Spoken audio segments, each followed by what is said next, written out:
আমরা বিস্ময়ের সঙ্গে লক্ষ্য করেছি যে লক্ষ্মীপুরে ভোটে ব্যবহারের জন্য অবৈধ সিল উদ্ধারের ঘটনায় একটি প্রিন্টিং প্রেসের মালিক গ্রেফতার হয়ে আদালতে স্বীকারোক্তিমূলক জবানবন্দিতে বলেছেন যে জামাত ইসলামের একজন নেতার নির্দেশেই এসব সিল তৈরি করা হয়েছে। এমনকি তার হোয়াটসঅ্যাপে পাওয়া অর্ডারের তথ্য, জব্দকৃত আলামত ও সংশ্লিষ্ট প্রার্থীর সঙ্গে ঘনিষ্ঠতার প্রমাণও প্রাথমিক তদন্তে পাওয়া গিয়েছে, যা নির্বাচনকে প্রভাবিত করার একটি ষড়যন্ত্রের দিকে ইঙ্গিত দিচ্ছে। আমরা এই ঘটনার সঙ্গে জড়িত সবাইকে আইনের আওতায় আনার দাবি জানাচ্ছি, সুষ্ঠু তদন্ত চাচ্ছি এবং ইতিমধ্যে গণমাধ্যমে এই বিষয়গুলো আসা শুরু করেছে। আমরা পরিতাপের সঙ্গে লক্ষ্য করছি যে সেই রাজনৈতিক দলটি পরিকল্পিতভাবে ইলেকশন ইঞ্জিনিয়ারিং এর প্রস্তুতি নিচ্ছে বিভিন্ন জায়গায়। লক্ষ্মীপুরে সেই দলের নেতাদের দ্বারা ভোটের সিল তৈরির ঘটনা তারই প্রমাণ। পাশাপাশি আমরা বিভিন্ন জায়গা থেকে খবর পাচ্ছি যে ধর্মীয় অনুভূতিকে অপব্যবহার করে এবং জাল ভোট দেওয়ার উদ্দেশ্যে বিপুল সংখ্যক বোরখা এবং নিকাব প্রস্তুত করা হচ্ছে। এই পরিপ্রেক্ষিতে নির্বাচন কমিশনের প্রতি জোরালো আহ্বান জানানো যাচ্ছে যে প্রতিটি ভোট কেন্দ্রের নারী কক্ষে অবশ্যই পর্যাপ্ত সংখ্যক নারী পোলিং অফিসার নিয়োগ নিশ্চিত করতে হবে। আইন ও বিধিমালা অনুযায়ী মুখমণ্ডল খুলে ভোটের শনাক্তকরণ কার্যকরভাবে সম্পন্ন করতে হবে। এ বিষয়ে নির্বাচন কমিশন ইতিমধ্যেই স্পষ্ট নির্দেশনা দিয়েছে যে ন্যাশনাল আইডি কার্ড বা হজের ছবি তোলার সময় যেভাবে মুখ খোলা রাখা হয়, ঠিক একইভাবে ভোট গ্রহণের সময় নারী পোলিং কর্তৃপক্ষের সামনে মুখ খুলে পরিচয় নিশ্চিত করতে হবে।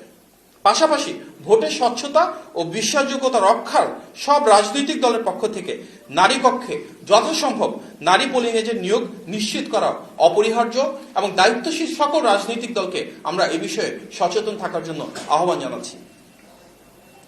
প্রিয় সাংবাদিক ভাই ও বোনেরা, এর আগেও আমরা দেখেছি উক্ত রাজনৈতিক দলটি বাড়ি বাড়ি গিয়ে এনআইডি ও বিকাশ নম্বর সংগ্রহ করেছে। এসব ঘটনার কারণে জাল ভোটের আশঙ্কা উড়িয়ে দেওয়ার কোনো সুযোগ নেই। এমনকি অতিরিক্ত ব্যালট ছাপানোর প্রস্তুতির তথ্য আমরা পেয়েছি। এ বিষয়েও আমরা সবার সদয় কামনা করছি যেন সচেতন থাকেন। আমরা দেখলাম রাজধানীর পুরাতন ঢাকার সূত্রাপুরে সেই দলেরই একজন নেতার বাড়িতে অভিযান চালিয়ে ক্রিকেট খেলার 152টি স্ট্যাম্প উদ্ধার করেছেন আইন শৃঙ্খলা বাহিনীর সদস্যরা। তাহলে কি তারা নির্বাচনের সময় দেশব্যাপী সহিংসতার কোনো প্রস্তুতি নিচ্ছে? এমনই যদি হয় তবে এই বিষয়ে নজরদারি বাড়ানোর প্রয়োজন আছে বলে আমরা মনে করছি। আরেকটি গুরুতর বিষয়ে আপনাদের দৃষ্টি আকর্ষণ করছি, যেটি ইতিমধ্যে আপনারা নিশ্চয়ই জানেন, যে আসন্ন নির্বাচনে পর্যবেক্ষক নিয়োগে নানাবিধ অসঙ্গতি রয়েছে। উদাহরণস্বরূপ people's association for social advancement অর্থাৎ পাশা নামের একটি নাম সর্বস্ব প্রতিষ্ঠান নির্বাচনে সর্বাধিক পর্যবেক্ষক নিয়োগের অনুমোদন পেয়েছে। মোট 55,454 জন দেশি পর্যবেক্ষকের মধ্যে কেবলমাত্র পাশারই রয়েছে 10,559 জন।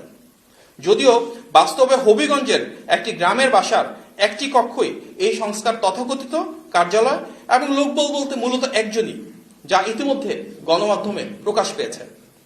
ইতিপূর্বে আমরা নির্বাচন কমিশনে অবহিত করেছি যে পর্যবেক্ষকের নামে বেশ কিছু প্রতিষ্ঠানের একটি বিশেষ রাজনৈতিক দলের সাথে সংশ্লিষ্টতার বিভিন্ন অভিযোগ আসছে। আমরা মনে করি এসব বিষয়ে একটি সুষ্ঠু নির্বাচন অনুষ্ঠানের পথে অন্তরায়।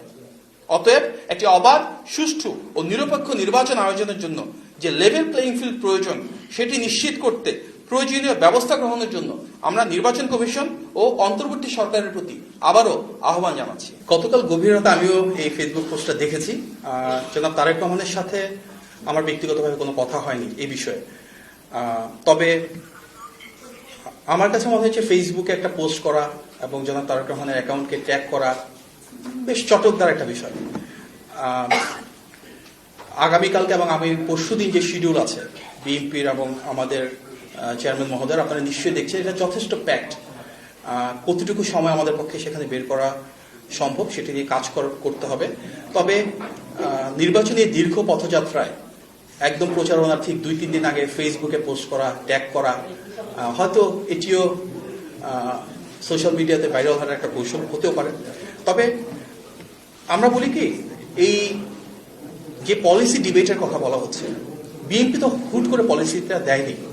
আপনারা 2013 সালে জুলাই মাসে জনাব তারেক রহমানের একটা বক্তব্য যদি দেখেন, ফেসবুকে আছে, ইউটিউব আছে, একটা ইফতারের প্রোগ্রামে উনি যে বক্তব্য দিয়েছিলেন তার অনেকটারই কিন্তু প্রতিফলন আমরা ইলেকশন ম্যানিফেস্টোতে দেখেছি বিএনপির। অর্থাৎ 2013 সালে উনি যে বক্তব্য দিয়েছিলেন সেটি কিন্তু তারও আগে প্রায় কয়েক দশকের রাজনৈতিক অভিজ্ঞতার উপর ভিত্তি করে প্রতিষ্ঠিত ছিল। আমরা দেখলাম জনাব তারেক রহমান গত প্রায় এক যুগের বেশি সময় ধরে অনেকগুলো সুবিস্তৃত সুনির্দিষ্ট পলিসির কথা বলেছেন। হয়তো ফ্যাসিবাদের সময় যখন আইন আদালতের মাধ্যমে ওনার বাক স্বাধীনতা হরণ করে ওনার বিভিন্ন বক্তব্য প্রচারে বাধা দেওয়া হয়েছিল, আপনারা সেগুলো হয়তো সেভাবে প্রচার করতে পারেননি, কিন্তু বিএনপি নির্বাচনী ইশতেহারে কিন্তু ওনার সেই বক্তব্য বিবৃতির আলোকে, ওনার দেওয়া পলিসির আলোকেই নির্ধারিত হয়েছে। এবং গত 1.5 বছর ধরে ফ্যাসিবাদের পতনের পর আপনি দেখবেন ওনার অনেকগুলো বক্তব্যে প্রত্যেকটা সেক্টর, প্রত্যেকটা শ্রেণীর, প্রত্যেকটা পেশার মানুষের জন্য উনি তুলে ধরেছেন কি করতে চাচ্ছেন, এবং আমাদের নির্বাচনী ইশতেহারে তারই প্রতিফলন ঘটেছে। ওনার অনেক ফেসবুক পোস্ট আছে, এক্স অ্যাকাউন্টে পোস্ট রয়েছে, আপনারা দেখবেন সেখানে যেগুলো উনি বলেছেন তারই প্রতিফলন এই নির্বাচনী ইশতেহারে এসেছে।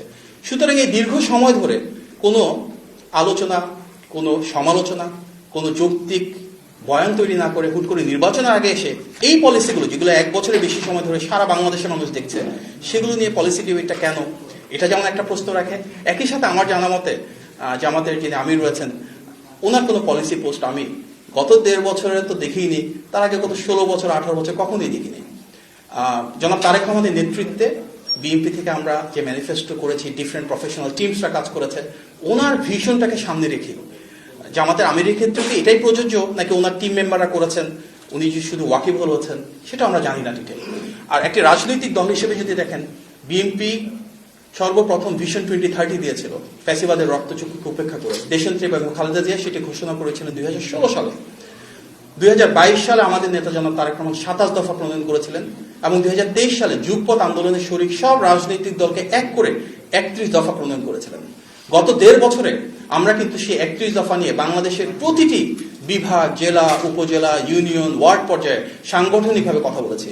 বাংলাদেশের প্রতিটি শ্রেণী এবং পেশার মানুষের সাথে সম্পৃক্ততা গড়ে তুলেছি।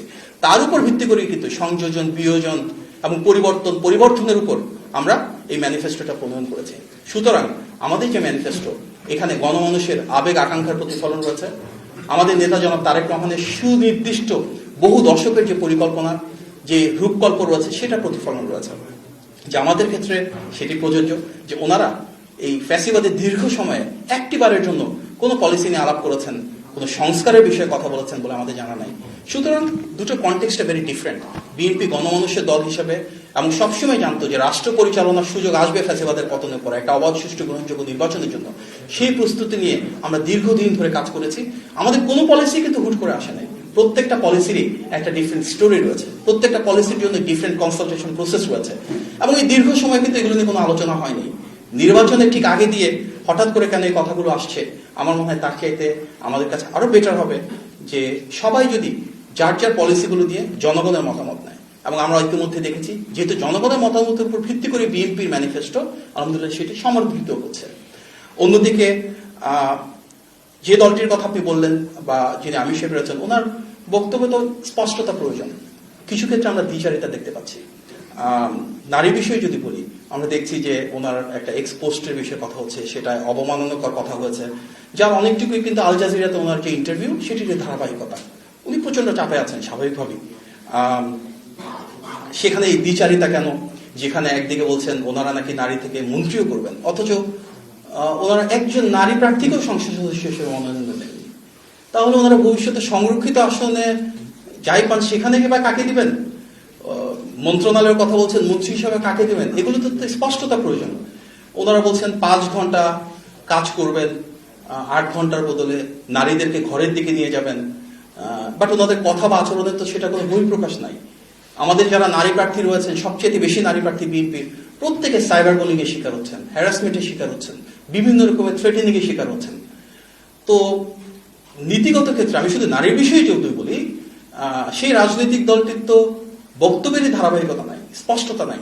আমার মনে হয় দেশের মানুষের আগে উপলব্ধি করা উচিত যে তাদের রাজনৈতিক অবস্থাটা কি প্রত্যেকটা বিষয়ে। দ্বিচারিতা না, একটি জায়গায় যদি আসে, যেমন বিএনপির ক্ষেত্রে তো আমরা বলি বিএনপি নারীর ক্ষমতায়নের দল। আমাদের সময় সবার আগে বিএনপিতে নারীদের জন্য আলাদা মন্ত্রণালয় প্রতিষ্ঠা করা হয়েছিল। দেশনেত্রী বেগম খালেদা জিয়ার সময় ক্লাস 12 পর্যন্ত ফ্রি এডুকেশন করা হয়েছিল। প্রেসিডেন্ট জিয়াউর রহমানের সময় বাংলাদেশের নারীদের জন্য পাবলিক এবং প্রাইভেট সেক্টরে সবচেয়ে বেশি কাজের ক্ষেত্র তৈরি করা হয়েছিল। গার্মেন্টস সেক্টরে সবচেয়ে বেশি নারীর ক্ষমতায়ন সেটি বিএনপির হাত ধরে শুরু হয়েছিল। আমাদের নেতা জনাব তারেক রহমান বলছেন ফ্যামিলি কার্ডের মাধ্যমে নারীর ক্ষমতায়ন এবং সমৃদ্ধি নিশ্চিত করবেন। আমাদের পলিসির ইতিহাস রয়েছে, পলিসিগুলো যেভাবে বর্তমানে তৈরি করছি সেটার একটা সুবিস্তৃত মেথোডোলজি বা কর্ম পরিকল্পনা রয়েছে এবং আমরা চাই প্রত্যেকটা রাজনৈতিক দলের সেই ধারাবাহিকতা ধরে রেখেই সুস্পষ্টতা থাকুক।